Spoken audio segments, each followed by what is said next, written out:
유저 스키마라고 하는 부분에, 자, 요 코드 부분을 이렇게 복사를 했는데요. 유저 스키마.js 파일에 복사를 했죠. 자, 이 코드가 결국에는 모듈.exports 안에 등록이 돼야 되는데, 이 코드 양이 좀 많죠. 그러니까 별도의 함수를 만들든지 또는 객체를 정의한 다음에 모듈.exports에다가 할당을 하면, 자, 모듈 파일이 구성이 되게 돼요. 그러면, 자, 이렇게 한번 구성을 해보죠. 자, 요 바깥에다가, 자, var이라고 해서요. 자, var, 스키마라고 하는 객체를 하나 만들어 보겠습니다. 중괄호를 만들면 객체가 되겠죠? 자, 그 다음에, 이 객체에다가, 자, schema.create 스키마라고 하는 함수를 하나 정해 보겠습니다. 자, 스키마 객체 안에다가 속성을 넣는 걸로 하고요. 이퀄 한 다음에, 함수를 할당하시면 되겠죠. 펑션이라고 하고요. 자, 이렇게 만들어줍니다. 자, 중괄호를 열고요. 여기 우리가 복사해서 넣은 코드의 가장 아랫부분에 와서 중괄호를 닫아줍니다. 자, 그러면 이런 형태가 되겠죠. 자, 들여쓰기가 두 번 된 것 같이 되니까요. 이 부분을 선택을 하고 Shift 키 누르고 탭 키를 누르면 자, 이렇게 자, 들여쓰기가 조금 왼쪽으로 이동을 하게 됩니다. 자, 이렇게 구성을 할 수가 있겠네요. 그러면 자, 여기 보면 스키마라고 하는 객체가 정의가 되고 그 안에 자, 속성으로 함수를 할당했다라고 하는 거 알 수가 있겠네요. 그리고 결국에는 이 모듈 파일을 require로 읽어드린 다음에 create schema라고 하는 함수를 호출하면 이 코드가 실행이 될 것이다라고 하는 걸 알 수가 있겠죠. 자, 그러면 이제 맨 밑에다가 자, 이걸 어떻게 하냐? 모듈.exports라고 하고 모듈.exports에는 객체를 할당할 수 있다 그랬죠? 자, schema라고 하는 객체를 할당해 줄 수가 있습니다. 자, 그리고 Ctrl S 눌러 주시면 되겠죠. 자, 그러면 자, 요게 모듈 파일이 만들어진 거예요. 근데 여기서 한 가지 주의해야 될 거는 이 모듈 파일에서는 자, 단순히 우리가 자, 자바스크립트 코드만 쓰는 게 아니라 여기 보면 몽구스라든가 자, 이런 객체들이 있어요. 그렇죠? 몽구스라고 하는 객체도 있고 자, 여기 밑에 가다 보면 크립토라고 하는 모듈도 있어요. 자, 둘 다 외장 모듈이죠. 외장 모듈 또는 내장 모듈인데 자, 크립토 또는 몽구스라고 하는 게 있는데 이거를 별도의 모듈 파일로 분리를 하게 되면 참조할 수가 없어요. 자, app.js에 가보면 자, 지금 우리가 사용했던 자, 몽구스라고 하는 모듈, 그 다음에 크립토라고 하는 모듈을 여기서 require로 불러오고 있죠. 근데 이 객체를 그대로 여기서 할당할 수가 없으니 얘도 마찬가지로 불러와야 됩니다. 그렇죠. 그러니까 이 위쪽에다가 자, var 크립토라고 하고요. 얘는 require 그 다음에 크립토 자, 이렇게 해줄 필요가 있다는 겁니다. 몽구스도 마찬가지죠. 자, 몽구스도 마찬가지인데 잘 보시면 이 몽구스를 그냥 var 몽구스 equal require 몽구스라고 하기에는 자, 여기 app.js를 다시 가보시면 자, 몽구스라고 하는 거를 require로 불러왔는데 자, 그 밑에 가보면 자, 우리가 요 유저 스키마를 만들 때 사용하는 몽구스는 단순히 require로 가져온 자, 불러온 몽구스가 아니에요. 뭐죠? 요 위에 뭔가 설정을 하고 있다는 겁니다. 그렇죠? 몽구스를 이용해서 커넥트도 하고 있고 자, 이런 과정들이 있다는 거예요. 그래서 자, 이런 과정들을 만약에 app.js에서 한다면 몽구스라고 하는 거는 단순히 require로 이 모듈 안에서 단순히 require로 불러와서는 안 된다는 거죠. 결국엔 뭐해? 여기서 만약에 몽구스를 초기화한다면 자, 몽구스를 위한 코드를 이렇게 실행을 했다면 이 실행한 몽구스 객체를 여기서 전달받아야 된다는 겁니다.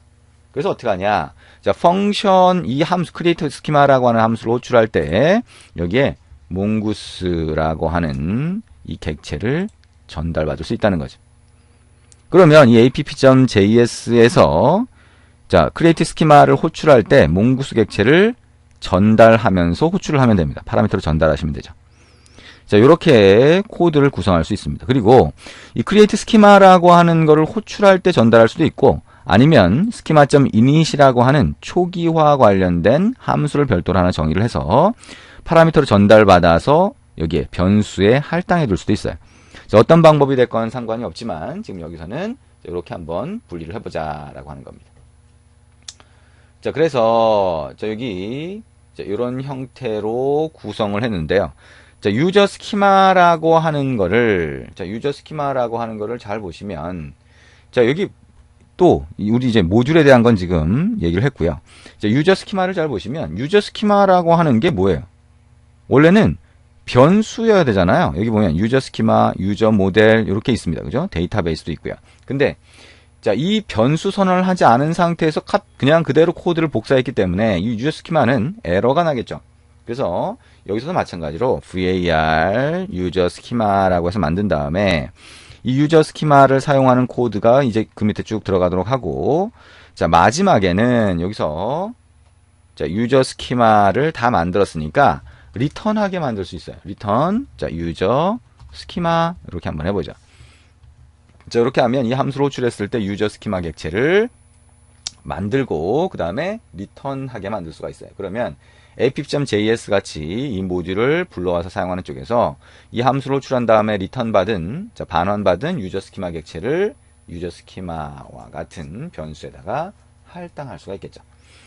자, 근데 이게 정상적으로 만들어졌는지를 모르겠다라고나 하면, 자, 여기서 자, 이렇게 할 수 있습니다. 그죠? console.log. 자, 마지막 이 함수를 호출한 리턴하기 바로 전 그 마지막 코드에서 console.log를 통해서 로그를 출력해 주셔도 되고요.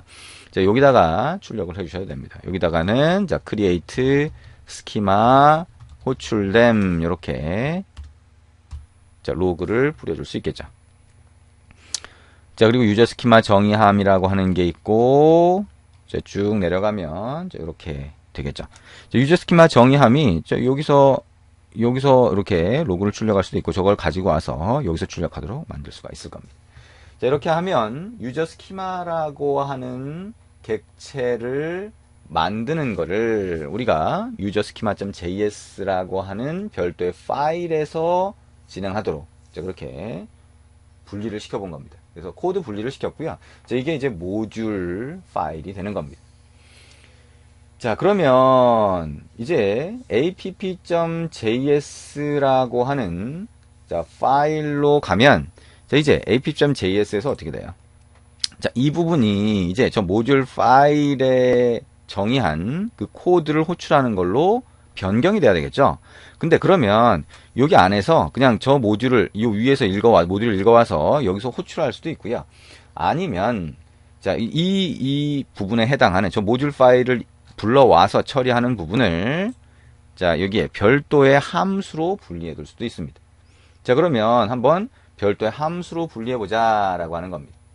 자, app.js라고 하는 데서 별도의 함수로 한번 분리해 보겠다 라고 할 수가 있는 거죠.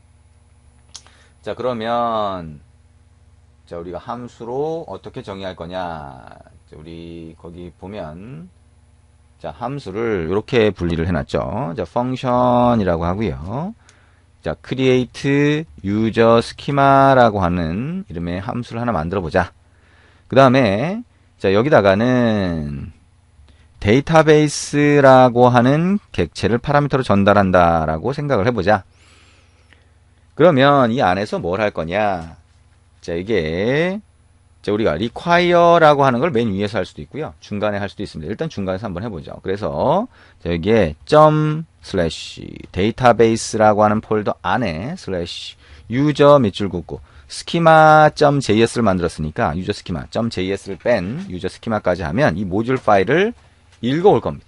이렇게 하면 자, 그러면 이거를 우리가 var user schema라고 이렇게 만들 수가 있겠죠. 그러면 모듈 파일을 불러왔는데 여기에 이 유저 스키마라고 하는 모듈 파일에 점 해놓고 create schema라고 하는 이 함수를 호출하게 되면 어떻게 돼요? 스키마 객체가 만들어지죠. 유저 스키마라고 하는 객체가 만들어질 겁니다. 그거를 var 유저 스키마라고 하는 변수를 만들어서 할당할 수 있을 거예요. 자, 그러면 이제 이렇게 가능하다라고 하는 건데 자, 이거를 조금 더 줄여서 표현을 해보면 자, 자, 유저 스키마라고 하는 거를 변수에 할당한 다음에 여기 밑에서 했죠. 근데 create 스키마를 이렇게 처리하지 않고요. 자, 여기서 할당하는 거를 빼고 이어서 create 스키마라고 하는 걸 여기다 붙일 수도 있어요. 이렇게. 그러면 require로 불러온 모듈, 그죠? 그 모듈이 결국엔 객체를 리턴하게 되는데, 자, 그거 .create schema라고 하는 함수를 바로 이어서 호출하는 거죠. 그 다음에 여기다가 몽구스라고 하는 객체를 파라미터로 전달할 수 있습니다. 이런 형태가 되고요. 그러면 유저 스키마라고 하는 건 어떻게 돼요? 여기서 바로 리턴 받아서 할당할 수가 있죠. 자, 이게 자동 줄바꿈이 돼서 그런 건데요. 자, 어쨌든 이렇게 만들 수 있다는 겁니다. 자, 그런데 이거를 유저 스키마라고 하는 거를 만든 다음에 우리가 필요한 다른 모듈로 또 전달해 줘야 될 경우도 있어요. 그러다 보니까 이거를 유저 스키마라고 하는 변수로 그냥 별도로 만들지 말고 파라미터로 전달받은 데이터베이스에다가 속성으로 넣어줄 수 있습니다. 데이터베이스.유저 스키마라고 하는 거죠. 그 다음에 이게 결국에는 모듈로 정의한 유저 스키마를 불러와서 유저 스키마 생성하는 코드를 불러와서 유저 스키마 객체를 만든 다음에 데이터베이스 안에 넣어주는 방법이 됩니다. 자, 그다음에 또 한 가지는 모델 객체가 있었죠. 자, 모델 객체 이렇게 돼 있었습니다. 이걸 그대로 갖고 와서요. 복사해서 붙여넣기를 합니다. 그 다음에 이 모델 객체 같은 경우에도 이게 몽구스.모델이라고 하고 이렇게 생성을 했었죠. 그러면 이것도 마찬가지로 데이터베이스 .유저 스키마를 참조를 해서 자, 요거를 유저 모델이 그냥 변수가 아니라 데이터베이스.유저 모델이라고 해서 데이터베이스 객체의 속성으로 할당을 해주는 겁니다. 자, 그리고 유저 모델 정의함 이렇게 할 수가 있다는 거죠.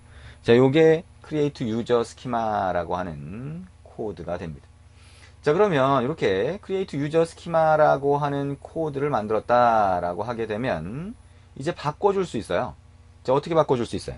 자, 우리가 connectdb라고 하는데 한번 가보면, 자, connectdb를 한번 가보죠.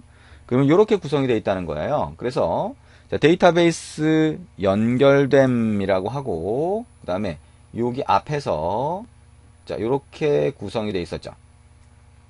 그쵸? 자, 이렇게 구성이 됩니다. 그러면 여기 부분부터가 우리가 create user schema라고 하는 걸로 바꿨죠. 그럼 여기서부터, 자, shift 키를 누른 상태에서, 자, 여기 선택을 하고요. 쭉 내려가서 Shift 키를 누른 상태에서 여기까지 선택을 하고요. 삭제를 합니다. 자, 이렇게 되겠죠? 오픈이라고 하는 데이터베이스가 오픈된 상태가 되면 그때 어떻게 하냐? 자, create 자, user schema를 해주겠다. 그죠? 이 함수를 호출해주겠다. 그러면서 뭐예요? 데이터베이스는 이미 객체가 만들어진 거니까 이렇게 넣어주면 된다는 거죠. 이해되시나요? 자, 여기까지 해서 데이터베이스 관련된 부분을 별도의 모듈 파일로 옮겼고요.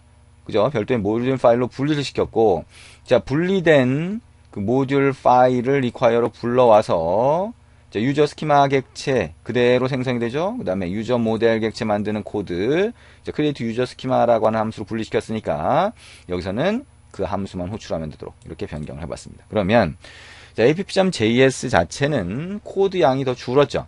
그 다음에 만약에 데이터베이스 관련된 스키마 변경을 하고 싶다라고 하면 이 파일에 와서 변경을 하기 때문에 app.js는 수정될 일이 없게 됩니다. 자, 이게 나중에 가면 훨씬 많은 장점을 가지게 됩니다. 자, 여기서 require라고 하는 이 부분은 맨 위로, 이 코드의 맨 위로 올려주실 수도 있어요. 저거는 여러분이 어떻게 하시느냐에 따라서 조금씩 달라지겠죠. 자, 이렇게 해서 데이터베이스 부분을 한번 분리를 해봤습니다. 그리고 조금 이따가 이제 라우팅 함수 부분을 분리를 해보도록 하겠습니다.